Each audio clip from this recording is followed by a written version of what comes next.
team had a very bad downfall in round one. Everything seemed to stock out. I don't know what the team was doing, but it was clearly a mistake. In round two, they had the same unfortunate event. Pity them. But luckily, in round three, they had 85 left of their stock in one, which was Dime, their high-tech product.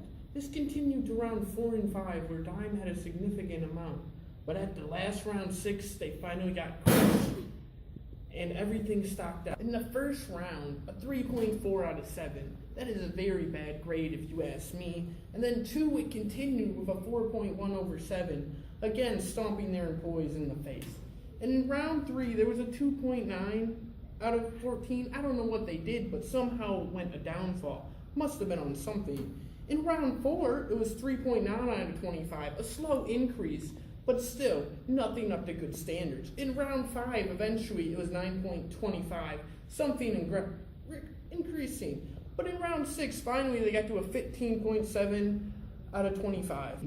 You seem to have an 18.56 in the first round in third place, before going to an 18.73 with a gradual increase to 22.73%. To a 20.32%, dropping a little bit to a 23.38%, to a 24.94% in the 6th round, with 4 in a row in first place. Can you tell me how you have done this success and stayed in these games for so long? Yeah, basically in the beginning, I just started investing a lot. So people probably thought that I didn't have a lot of money because of how much I was investing, but it ended up that my investments were good ideas. And they caught on. They saw how well I was doing. I may have had a dip in the middle when I put out a new product. That's okay, because I brought it back because it was successful. With our numbers, it's showing you have a gradual increase in your stock. We have a 13.72 in the beginning in 5th place, going to a 17.46 in 3rd, to 33.92, to 47.87, to 57.58, and to 76.83. With 4 first rounds, you are clearly excelling in this, and you are showing us that you want to be alive in these games and get as many donations as possible. Can you explain to me your success? Well, as market share said earlier, it really has to do a lot with all the investing that I did in the beginning. I started off really slow, but as you can see, it's paid off really well, and I've been able to excel and go ahead of all my competitors in my stock price.